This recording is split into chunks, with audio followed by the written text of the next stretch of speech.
Hello दोस्तों, GS वाणी में आप सभी का स्वागत है। मैं आपका एजुकेटर यश चंद्रा। आज आपके सामने खबरों में विशेष लेके आया हूं यूनेस्को एशिया प्रशांत पुरस्कार 2023। इसमें आपके जो प्रीलिम्स एग्जामिनेशन में होते हैं, चाहे आप यूपीपीएससी की परीक्षा देने जा रहे हैं या फिर आप यूपीएससी की परीक्षा देने जा रहे हैं, सारे एग्जाम्स में ये जो करंट अफेयर्स होते हैं, जो इस टाइप के करंट अफेयर्स होते हैं, वो पूछे जाते हैं। अगर यूनेस्को ने किसी को कोई पुरस्कार दिया यूनेस्को के द्वारा, या फिर किसी भी प्रकार की साइट को यूनेस्को में दर्ज किया गया, वहां पे उसको जो है ऐड किया गया, तो उसके बाद वह आपके एग्जाम के लिए महत्वपूर्ण हो जाता है। अगर किसी को जीआई टैग मिला, अगर किसी भी प्रकार की अंतर्राष्ट्रीय सूची में कोई भारतीय स्थान शामिल होता है, वो आपकी परीक्षा के लिए महत्वपूर्ण बन जाता है।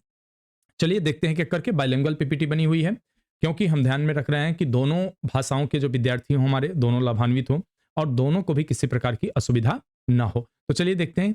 यूनेस्को ने सांस्कृतिक विरासत संरक्षण के लिए, यूनेस्को का कार्य होता है कि यह इस प्रकार की विरासत को संरक्षित करने के लिए विभिन्न प्रकार की सूची जारी करता है, विभिन्न प्रकार के स्थानों की खोज करता है, लिस्टिंग करता है, उनकी सुरक्षा के लिए योगदान करता है। एशिया प्रशांत पुरस्कार नाम से ही जैसा पता चल रहा है कि एशिया के क्षेत्र का और जो प्रशांत महासागरीय क्षेत्र है उसके बारे में भी 2023 के विजेताओं की घोषणा की है। सांस्कृतिक विरासत संरक्षण के लिए इस वर्ष चीन, भारत और नेपाल की 12 परियोजनाओं को मान्यता दी गई है। ध्यान रखिएगा, चीन, भारत और नेपाल।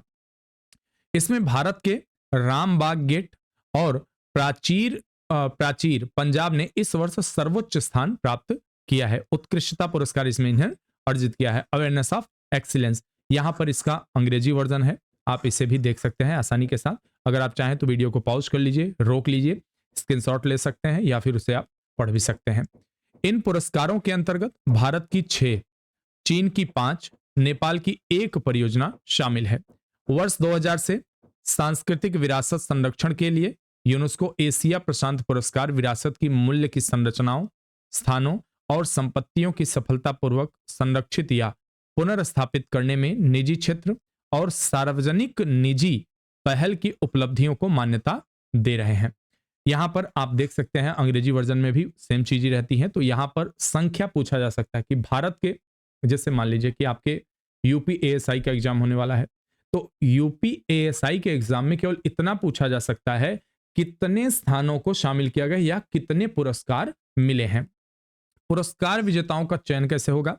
पुरस्कार विजेताओं का चयन विभिन्न संरक्षण मानदंडों यानी कि selected according to their performance of success among various conservation criterias, मतलब उनका जो विभिन्न प्रकार के संरक्षण के मानदंड होंगे उसके आधार पर उनकी सफलता के प्रदर्शन के अनुसार किया गया है। जैसे कि उनकी तकनीकी उपलब्धि, जो उनकी टेक्निकल अचीवमेंट है, उनका उचित उपयोग और या अनुकूलन, देयर पर्पज, यूज और एडॉप्शन, स्थानीय समुदाय के साथ उनका जुड़ाव, their engagement with the local community.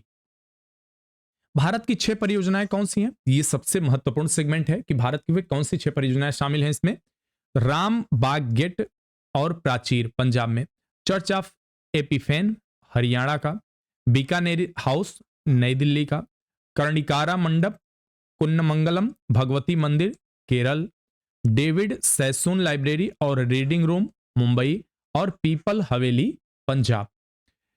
चीन की 5 परियोजनाओं की अगर बात करें जिनको पुरस्कृत किया गया है, यह केवल इसलिए इंपॉर्टेंट है कि आपको संख्या में पता होना चाहिए। कभी कभी क्या होगा, पूछ लेगा कि एशिया में कितनी मिली है, ठीक है।